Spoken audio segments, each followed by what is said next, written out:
Mesdames, Messieurs, bonsoir et bienvenue dans votre édition d'information.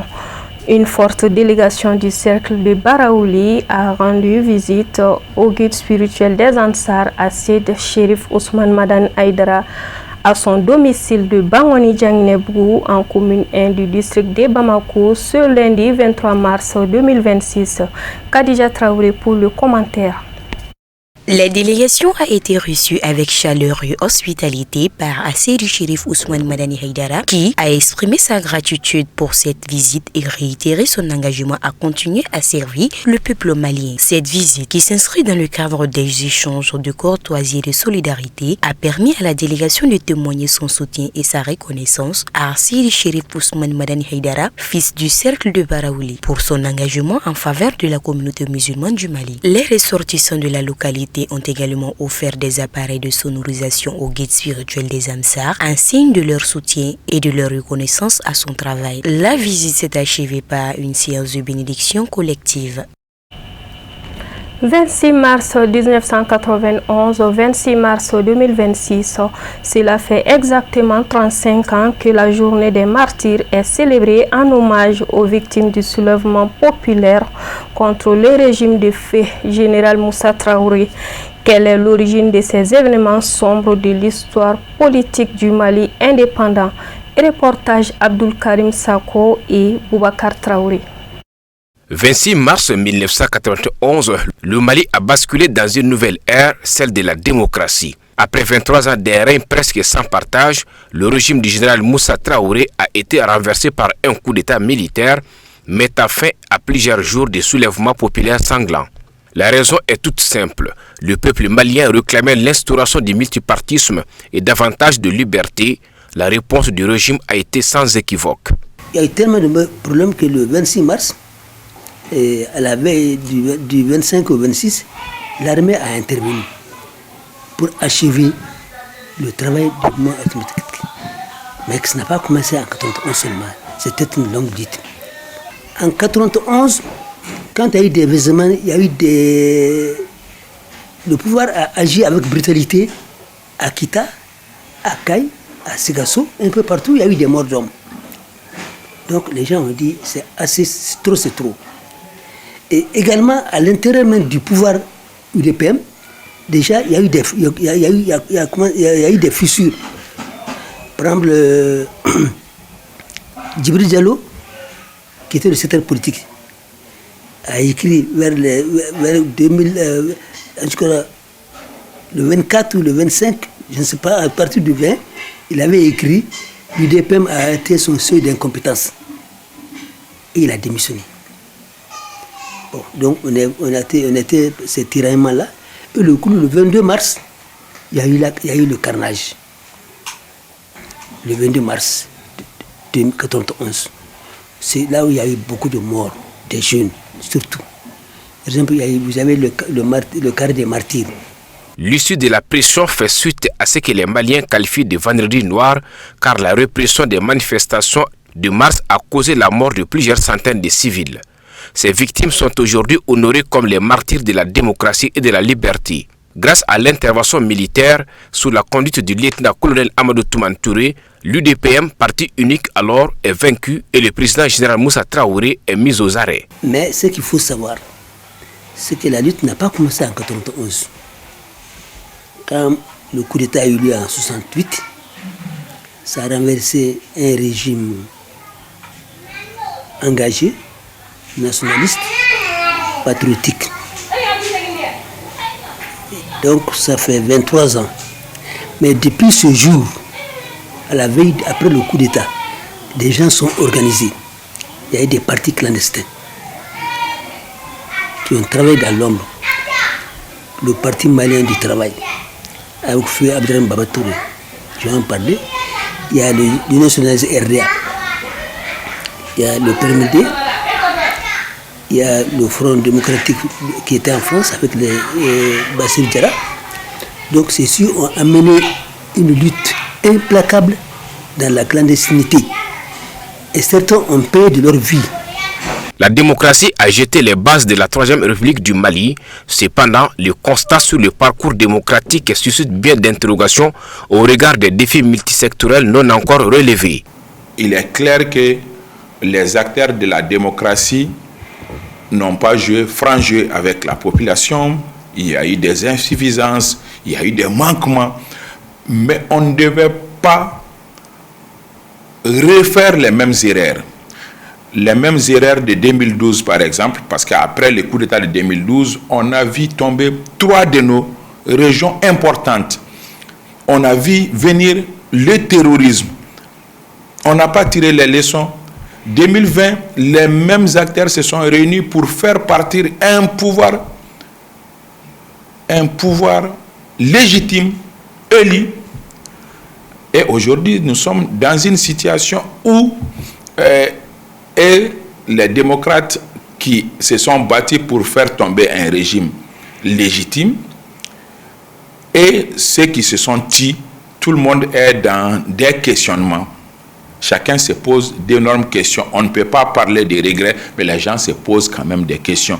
Donc, si vous me posez la question s'il faut craindre ce qui s'est passé en 2012, je ne dirais pas qu'il faut craindre cela. Il faut craindre un peu l'inconscience dans notre pays. Chaque année, le Mali rend hommage à ceux qui ont sacrifié leur vie pour la liberté et la démocratie le 26 mars. Dans le même registre, quel bilan tirer de l'avènement de la démocratie dans le pays? La réponse dans cette interview exclusive accordée à la rédaction par un des acteurs clés du mouvement démocratique. Propos recueillis par Al-Amidou Badini et Samba Traoré.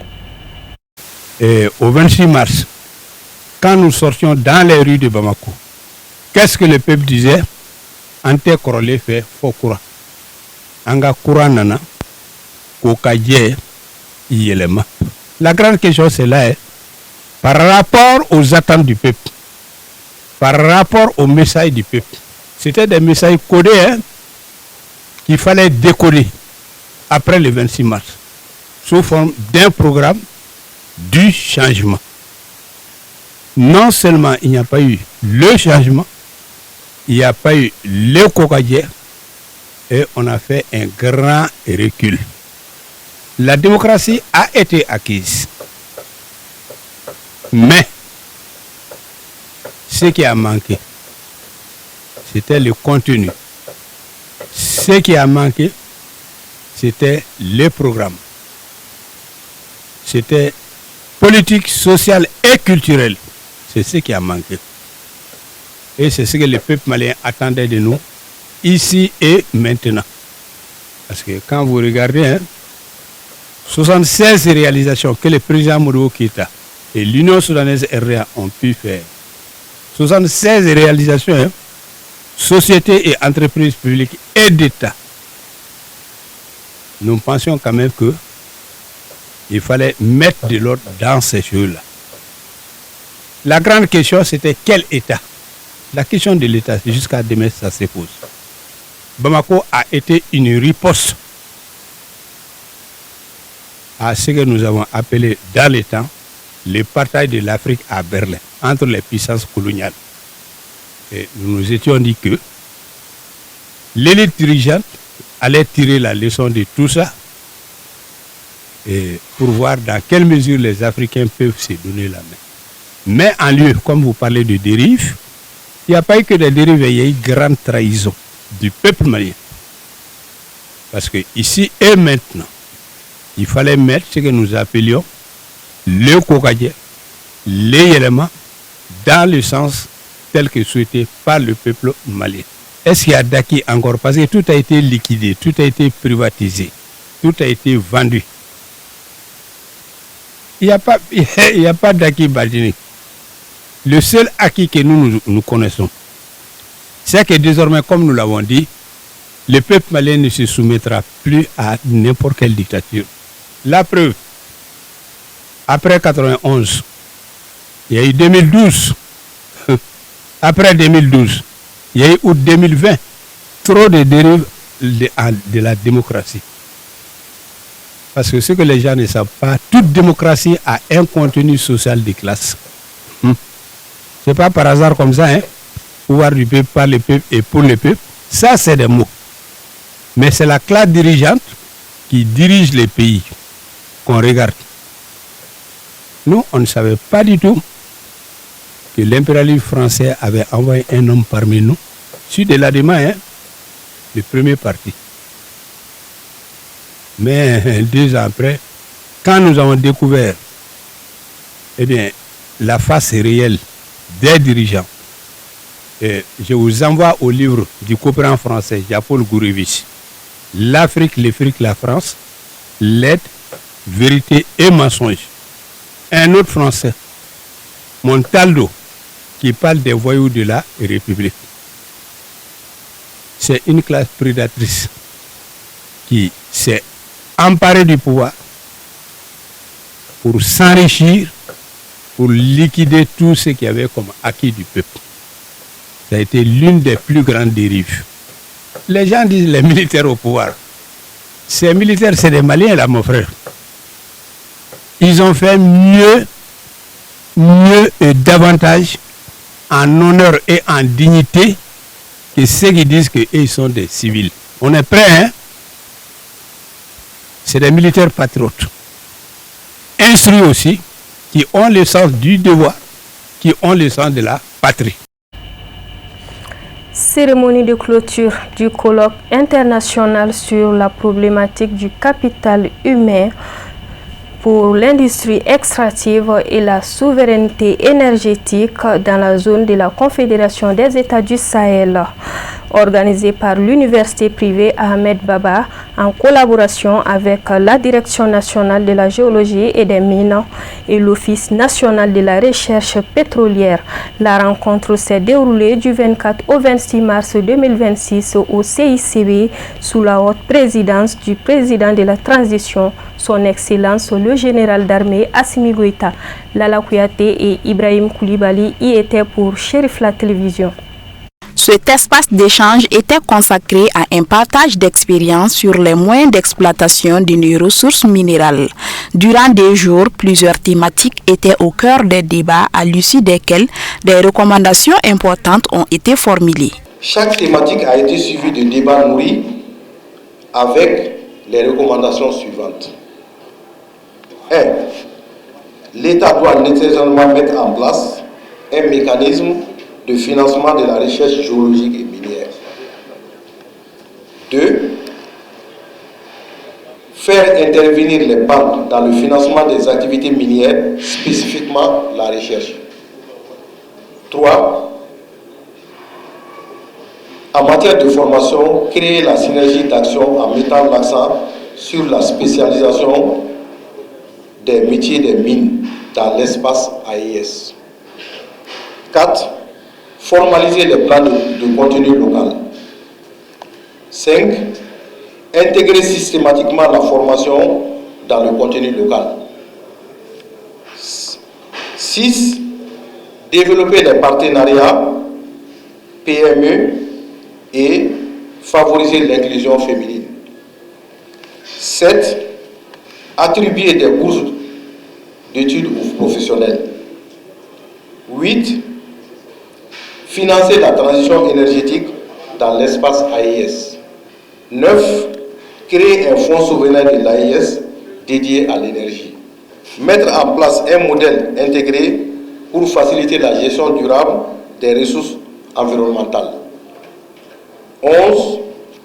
Renforcer le cadre institutionnel sur la politique de gestion de l'environnement minier. Outre les travaux de ce rassemblement, une série de signatures de conventions pour renforcer davantage le système éducatif de l'université Ahmed Baba a marqué la cérémonie, notamment celle de l'école publique des mines du pétrole André Salifou des Zender de la République du Niger, qui vient s'ajouter à 3 autres partenariats entre l'université privée Ahmed Baba et le Niger.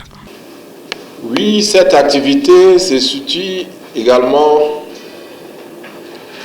dans le cadre de la matérialisation de la volonté du chef de l'État, le général d'armée Assimi Goïta, président de la transition,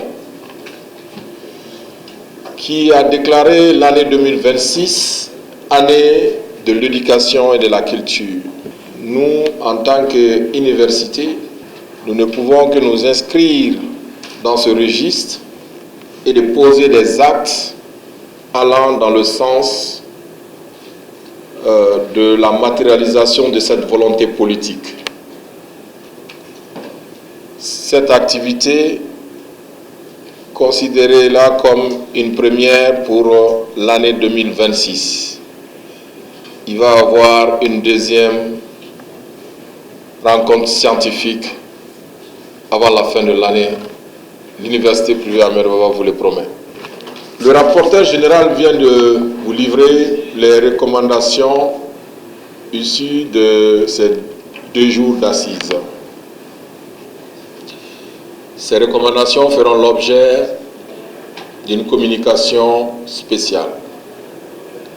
Les actes du colloque vont être rédigés et publiés. Nous allons mettre en place une commission de suivi pour la mise en œuvre de ces recommandations. Vos journées de réflexion n'y seront pas arrangées dans des tiroirs. Tout ce qui relève de la compétence de l'université privée Ahmed Baba, nous allons les mettre en œuvre. Mais comprenez que certains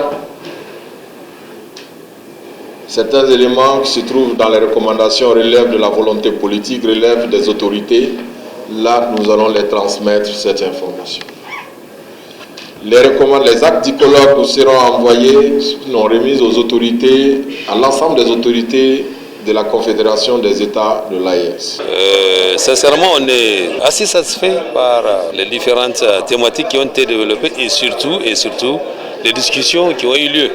Puisque c'est des éminents chercheurs qui traitent des questions des industries extractives qui ont été réunis pendant ces 2 jours et ont débattu sur la souveraineté énergétique de l'AES. Et cette convention, bien sûr, dont vous parlez, elle est venue à point nommé. Pourquoi? Parce que ça permettrait à notre jeune école de pétrole et de gaz de pouvoir être intégrée dans ce réseau. Et qui dit intégration dans un réseau dit justement le partage des expériences. Et c'est de ça dont nous avons besoin, puisque le Niger aujourd'hui est un pays pétrolier. Autrement dit, nous avons du pétrole.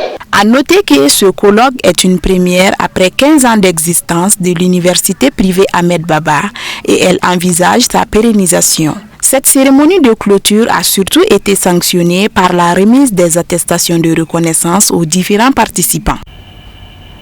Voyons à présent ce qui fait l'essentiel de l'actualité internationale.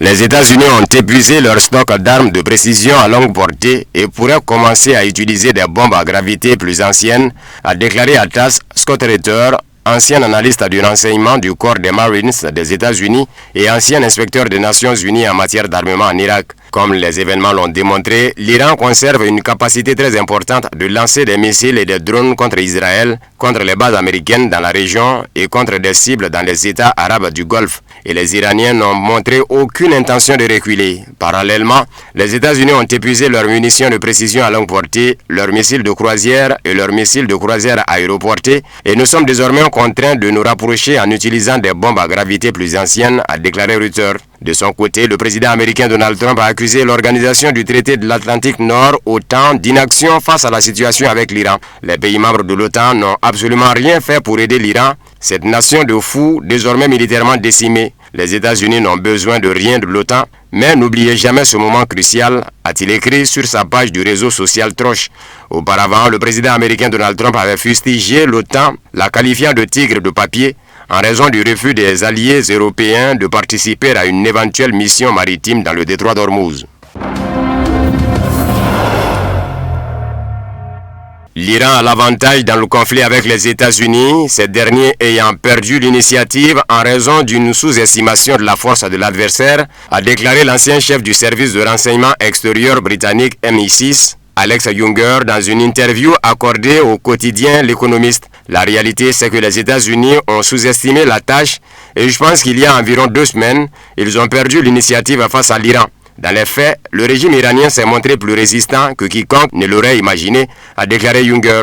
Il a noté la décision judicieuse prise par les dirigeants iraniens, telle que la dispersion des capacités militaires et la délégation de l'autorité pour l'emploi de ces armes, ce qui leur a conféré une résilience supplémentaire considérable face à cette campagne aérienne incroyablement puissante. Junger perçoit une escalade horizontale de la part de Téhéran. Ils se sont engagés dans ce qu'on appelle techniquement une escalade horizontale, c'est-à-dire en tirant des roquettes sur quiconque à portée, explique-t-il. En réalité, cette approche s'est avérée un excellent moyen de faire payer indirectement les États-Unis et les Iraniens ont alors compris l'importance de la guerre énergétique, ont maintenu la menace sur le détroit et ont mondialisé le conflit d'une manière qui leur permet de se doter d'armes. L'ancien chef des services de renseignement britannique a déclaré que pour les États-Unis, il s'agit d'une guerre de choix, mais pour l'Iran, d'une guerre de survie. Cela leur confère une endurance supérieure à celle des États-Unis et de leurs homologues, et je pense que c'est ce qui leur donne un avantage décisif, a affirmé Junger. Il a également souligné que même une campagne aérienne quasi parfaite ne saurait éliminer la menace tant que l'adversaire conserve des stocks de drones. Même avec seulement 10% de ces stocks initiaux, l'Iran peut maintenir la pression sur le détroit. Je pense que les options des États-Unis et d'Israël sont plutôt limitées, a fait remarquer Junger. Le Pentagone prépare 4 scénarios potentiels d'escalade du conflit avec l'Iran qui pourraient inclure la prise de contrôle des îles de Karg, Larak ou Abu Moussa, a rapporté Axios, citant des responsables et des sources américaines. Selon ce média, les scénarios de coup final proposés au président américain Donald Trump incluent une invasion ou un blocus de l'île de Karg, une invasion de l'île de Larak, qui joue un rôle crucial pour l'Iran dans le maintien de son contrôle sur le détroit d'Ormuz, la prise de l'île d'Abu Moussa et de 2 autres petites îles à l'entrée ouest du détroit, ainsi que le blocage ou la saisie d'un navire exportant du pétrole iranien dans la partie orientale du détroit d'Ormuz. Axios a également noté que des militaires américains ont élaboré un plan d'opération terrestre en profondeur en Iran visant à saisir l'uranium hautement enrichi stocké dans des installations nucléaires. Une autre option serait des frappes aériennes de grande envergure destinées à priver l'Iran d'accès à cet uranium. Selon ce média, le président américain Donald Trump n'a pas encore décidé de mettre en œuvre l'une de ces options, mais une grave escalade militaire pourrait devenir plus probable si les négociations échouent et que le détroit d'Ormuz reste fermé. Les États-Unis cherchent à obtenir un accès au pétrole iranien dans le cadre de tout accord avec la République islamique visant à mettre fin au conflit autour de l'Iran, a rapporté le Wall Street Journal, citant un responsable de l'administration de Washington. Selon lui, le président américain Donald Trump a évoqué auprès de ses conseillers la possibilité de garantir aux États-Unis l'accès à une partie du pétrole iranien comme condition à tout accord avec Téhéran. La source de la publication a toutefois souligné qu'aucun plan concret n'est actuellement en cours d'élaboration à ce sujet. Le 23 mars, Trump a écrit sur sa page Facebook Truth Social que les États-Unis et l'Iran avaient tenu des discussions constructives ces derniers jours concernant la cessation des hostilités au Moyen-Orient. Il a également affirmé avoir ordonné au Pentagone de reporter de 5 jours les frappes contre les infrastructures énergétiques iraniennes. De son côté, le porte-parole du ministère iranien des Affaires étrangères Ismail Baghaei a déclaré à l'agence de presse IRNA que Téhéran n'avait tenu aucune discussion avec Washington, mais avait exposé sa position au médiateur. Une source bien informée a indiqué à l'agence d'information iranienne Tasnim que la réponse de l'Iran aux 15 points proposés par les États-Unis avait été officiellement transmise par des intermédiaires mercredi soir, ajoutant que Téhéran attendait une réponse. Selon cette source, l'Iran a clairement indiqué dans sa réponse que les actes d'assassinat perpétrés par l'ennemi doivent cesser, que des conditions concrètes doivent être établies pour garantir que la guerre ne se reproduise plus, que des indemnisations et des réparations de guerre doivent être garanties et clairement définies, et que la fin de la guerre doit être mise en œuvre sur tous les fronts et pour tous les groupes de résistance qui ont participé à cette bataille dans toute la région. La source a ajouté que la souveraineté de l'Iran sur le détroit d'Ormuz est un droit naturel et légal qui lui est acquis et le restera. Elle constitue également une garantie du respect des engagements de l'autre partie et doit être reconnue. La source a précisé que ces conditions sont posées par l'Iran, outre les exigences formulées lors du 2e cycle des négociations nucléaires à Genève, qui s'est tenu quelques jours avant la guerre d'agression israélo-américaine de février. La source a souligné que l'Iran comprend parfaitement que les affirmations américaines concernant les négociations ne sont qu'une troisième opération de désinformation, précisant que les Américains poursuivent plusieurs objectifs sous couvert de ces négociations. Premièrement, tromper le monde en présentant une image pacifique de la fin du conflit. Deuxièmement, maintenir les prix du pétrole à un niveau bas à l'échelle mondiale. Troisièmement, gagner du temps afin de préparer une nouvelle offensive dans le sud de l'Iran par une invasion terrestre. La source a expliqué que si l'Iran avait des doutes sur les résultats des négociations et sur le respect des accords par les États-Unis avant la guerre de 12 jours en juin 2025, il a désormais des doutes complets quant à la volonté des États-Unis de négocier à quelque moment que ce soit. Tant pendant la guerre des 12 jours que pendant la guerre en cours, les Américains ont déclenché les hostilités tout en négociant, a déclaré la source, ajoutant que cette fois encore, les Américains cherchent à ouvrir la voie à de nouveaux crimes sous une couverture de négociation. Point final à ce journal. Merci à vous de l'avoir suivi. Bonsoir.